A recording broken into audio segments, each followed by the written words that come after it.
একটাই পৃথিবীতে কেন দুই রকম আইন? এটা শক্তির রাজত্ব নাকি ন্যায়ের শাসন? এই প্রশ্ন নিয়ে সারা বিশ্বব্যাপী গভীর বিতর্কের মুখোমুখি। এই নীতি কি আন্তর্জাতিক রাজনীতির মূল সত্য?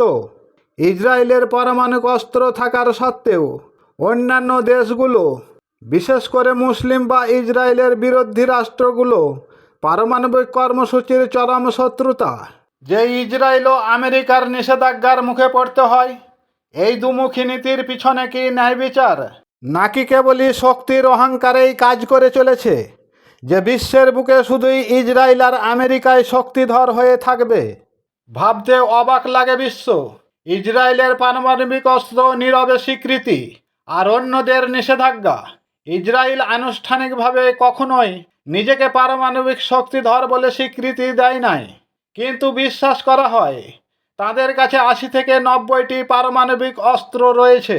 মার্কিন যুক্তরাষ্ট্র ও পশ্চিমা দেশগুলো ইসরায়েলের এই অবস্থানকে পরমাণুর অস্পষ্টতা নীতি মেনে শুধু ইসরায়েলকে সমর্থন করে চলেছে, যা অন্য কোনো দেশের জন্য প্রযোজ্য নয়। এদিকে ইরান বা উত্তর কোরিয়া পারমাণবিক কর্মসূচি, চরম নিষেধাজ্ঞা, অর্থনৈতিক অবরোধ, সামরিক হুমকির মুখে পড়তে হয়। শুধু ইসরায়েলের পারমাণবিক অস্ত্র নিরাপদ, কিন্তু ইরানের পারমাণবিক কর্মসূচির ওপরে বিশাল হুমকি। এই চুক্তির ভিত্তি কি হতে পারে? পশ্চিমা শক্তিধর দেশগুলোর চুক্তি। ইসরায়েল একটি নাকি গণতান্ত্রিক রাষ্ট্র, যা আত্মরক্ষার জন্য ইসরায়েল অস্ত্র রাখতে পারে। আর এটাই তো বাস্তবায়ন হচ্ছে। ইসরায়েলই একমাত্র দেশ যার পারমাণবিক অস্ত্র নিয়ে কোনো আন্তর্জাতিক তদন্ত হয় না। অথচ ইরানের মতো দেশগুলো এনপিটি এর সদস্য হওয়ার সত্ত্বেও আমেরিকার কঠোর নিষেধাজ্ঞা, যা বম্বিং করে পাতাল ফুঁড়ে জমিন বাস্টিং হচ্ছে, তাতে নির্বিঘ্নে সাধারণ মানুষের মৃত্যু, যা বিশ্ব শুধু তাকিয়ে তাকিয়ে দেখছে। এতে করে বোঝা যায় শক্তিশালী ভার্সেস দুর্বল রাষ্ট্র। আন্তর্জাতিক আইন, নিরাপত্তার কাঠামো, জাতিসংঘ, এনপিটি, আইএইএ প্রায়শই শক্তিশালী দেশগুলোর পক্ষেই কাজ করে চলেছে। ইসরায়েল কখনোই এনপিটিতে স্বাক্ষর করেনি, তবুও কোনো নিষেধাজ্ঞা নেই। ইরান এনপিটি এর সদস্য হওয়ার সত্ত্বেও মার্কিন যুক্তরাষ্ট্র 2018 সালে একতরফাভাবে জিসিপিওএ পারমাণবিক চুক্তি থেকে বেরিয়ে যায় এবং কঠোর নিষেধাজ্ঞা আরোপ করে। যেমনটা ভারত ও পাকিস্তান উভয়েই পারমাণবিক অস্ত্রধর, কিন্তু শুধু পাকিস্তানকেই অস্থির রাষ্ট্র হিসাবে চিহ্নিত করা হয়।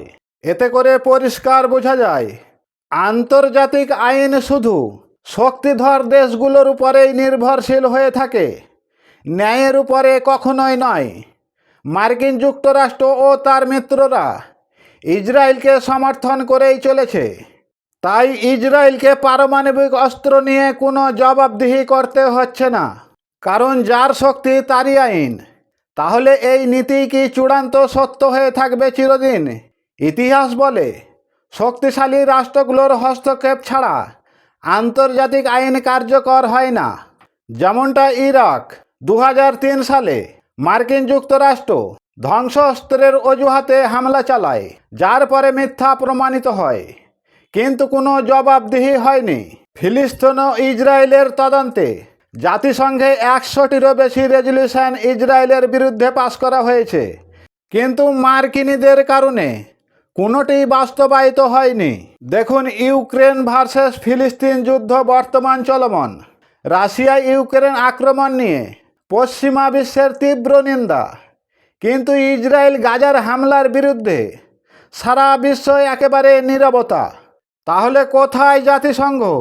এই পৃথিবীতে তো দুই রকম আইন চলছে, একটা শক্তিশালীদের জন্য আর একটা দুর্বলদের জন্য।